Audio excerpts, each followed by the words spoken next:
Watch this video until the very end, and you will discover the mind-blowing secret of how a single ticking watch managed to turn mere seconds into billions of dollars. When you think of ultimate success, prestige, and wealth, one name immediately comes to mind: Rolex. Today, this luxury titan is valued at over $8 billion. But behind the iconic golden crown lies an unbelievable story that started more than a century ago. It is the story of a penniless orphan whose rightful inheritance was stolen from him. With nothing but pure grit and a refusal to back down, he fled his homeland, crossed borders, and dared to reinvent an entire industry. This is how Hans Wilsdorf built a billion-dollar empire from absolute scratch. The legendary founder, Hans Wilsdorf, entered the world on March 22, 1881, in Kulmbach, Germany. Born to Anna and Johann Daniel Wilsdorf, he was the middle child in a family of three. His upbringing was comfortable at first. His family managed a prosperous hardware business inherited from his grandfather, placing them firmly in the respectable middle class. However, tragedy struck quickly and mercilessly. First, his mother fell gravely ill and passed away in 1892. Just 1 year later, his father also died. At the tender age of 12, Hans was left completely alone in the world, an orphan. Control of the children's lives was taken over by their maternal uncles. Without hesitation, the uncles liquidated the family hardware business. They used a portion of the funds to send Hans and his siblings to Ernesten am Coburg, a prestigious but strict boarding school in Bavaria. Hans was miserable. Uprooted and grieving, he plunged into deep depression. In this new environment, he was treated as a complete outsider and faced constant bullying from other boys due to his religious background. To survive these dark years, Hans poured all his energy into his education. As time passed, he realized that this forced independence was actually a hidden blessing. Reflecting on it later, he noted that while his uncles weren't cruel, their decision to make him self-reliant so early forced him to look after himself, a habit he credited for his entire future success. Hans became a brilliant student, particularly excelling in mathematics and foreign languages, mastering both English and French. His mind was always fixed on the world beyond Germany, knowing these languages would be his passport to international travel. While at school, Hans became close friends with a Swiss boy who shared fascinating stories about his hometown, La Chaux-de-Fonds. This town was the beating heart of Swiss watchmaking, and the stories deeply captured Hans's imagination. Driven by a desire for change, 19-year-old Hans decided he had enough of Germany and left for Switzerland. His journey began in Geneva, where he landed an apprenticeship at a prominent pearl exporting company.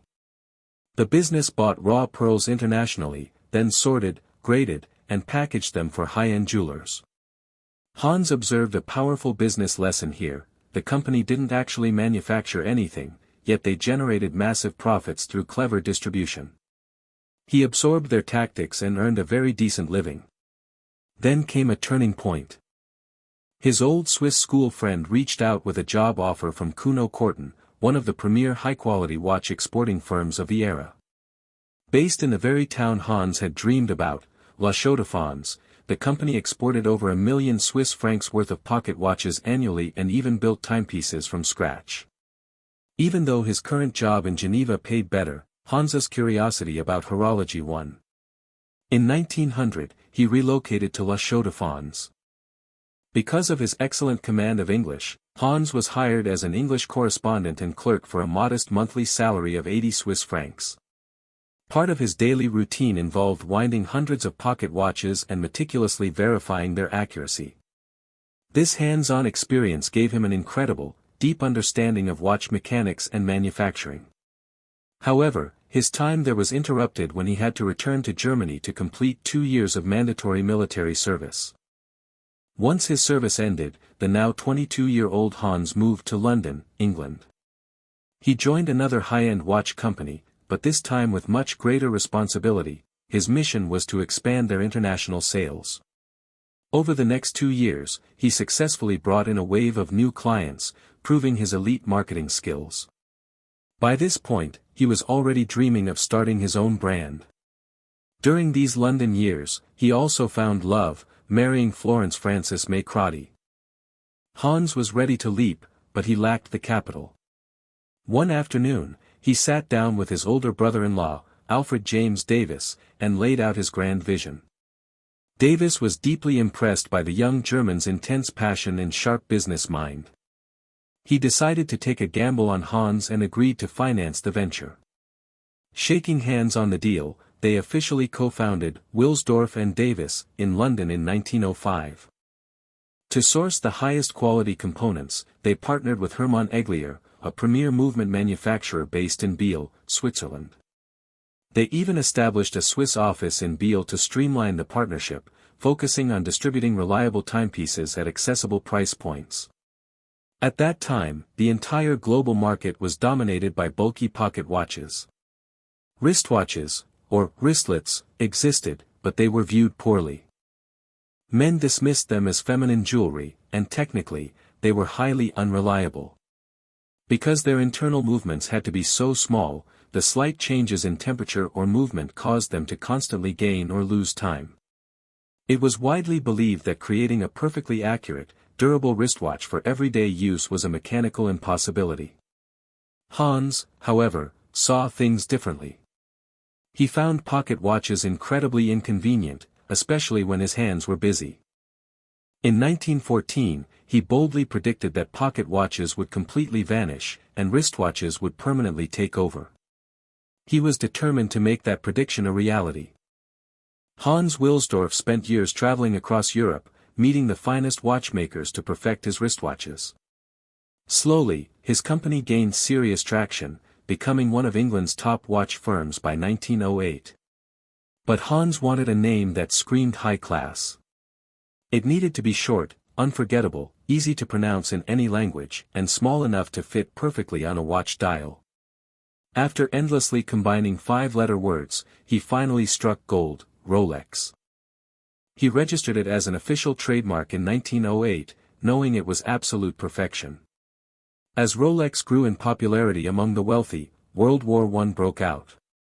While many businesses collapsed, wartime actually propelled Rolex to new heights. Soldiers found pocket watches dangerous and impractical in battle. Rolex wristwatches, however, allowed them to safely and precisely coordinate attacks. By 1914, the company was thriving, employing 60 people in London. Rolex even secured the world's first-ever wristwatch chronometer rating from Switzerland, followed by a Class A precision certificate from London's Kew Observatory, making the brand synonymous with ultimate trust. But storm clouds gathered. In 1914, the British government imposed a massive 33% tax on all international exports. To protect his empire, Hans made the bold move to relocate the company's headquarters to Biel, Switzerland. Another reason was rising anti-German sentiment in Britain. The name Hans Wilsdorf sounded too German. In 1915, he completely rebranded the firm to the Rolex Watch Corporation Limited, later registering the legendary 5-pointed crown logo. By 1919, the main headquarters moved to Geneva, where it stands to this day. In Geneva, Hans pushed his team to achieve the impossible: a completely sealed watch case that was immune to dust, sweat, water, heat, and cold. In 1926, his determination paid off with the release of the Rolex Oyster, the world's first-ever waterproof wristwatch. To prove this invention to a skeptical world, Hans used a genius marketing stunt. In 1927, a London swimmer named Mercedes Gleitze attempted to swim across the freezing English Channel. Hans persuaded her to wear a Rolex Oyster around her neck. After more than 10 hours in icy waters, she was pulled out, nearly freezing to death. She didn't complete the full swim, but the Rolex Oyster emerged from the water in flawless working condition. Hans immediately bought a front-page ad in the London Daily Mail to announce this triumph. Rolex became an overnight international sensation. Hans didn't stop there. He ordered every Rolex dealership to display the Oyster inside real aquariums with swimming fish. It was a visual masterpiece that hooked customers instantly. In 1928, he hired top British model Evelyn Leigh to promote the watches. Later, in 1933, Rolex Oysters made headlines again when crew members wore them during a flight over Mount Everest, reporting that the watches functioned perfectly. In 1935, famous racing driver Malcolm Campbell set a land speed record of 300 miles per hour while wearing a Rolex, cementing the brand not just as a luxury item, but as an indestructible, elite tool for everyday life. Innovation continued with the 1931 launch of the Rolex Oyster Perpetual, the world's first waterproof, self-winding watch, solving the annoying hassle of manual winding. However, World War II brought heavy export restrictions, and then, a devastating personal blow struck. Hans's beloved wife passed away in 1944. To honor her memory, Hans established the Wilsdorf Foundation. Shortly before his own death, he transferred 100% of Rolex ownership to this charitable foundation. Because of this, Rolex can never go public, can never be sold, and operates as a trust. After World War II, sales exploded. By 1947, Rolex doubled its historical sales in a single year. This boom was fueled by the 1945 release of the Rolex Datejust, the first waterproof watch to display the date on the dial. The 1950s brought the Rolex Day Date, showing both the date and the day of the week. Then, in 1953, came the most legendary model of all, the Rolex Submariner, the first deep-diving watch capable of diving 100 meters deep without failing. Hans Wilsdorf passed away in 1960. Following his death, Rolex transitioned into the ultra-luxury symbol it is today, marketing exclusively to high society and pioneering the use of expensive, durable 904L steel in 1985. From a penniless orphan with nothing but a dream, Hans Wilsdorf rewrote history and completely reshaped the watch industry. His legacy ticks on the wrist of every person wearing a Rolex today.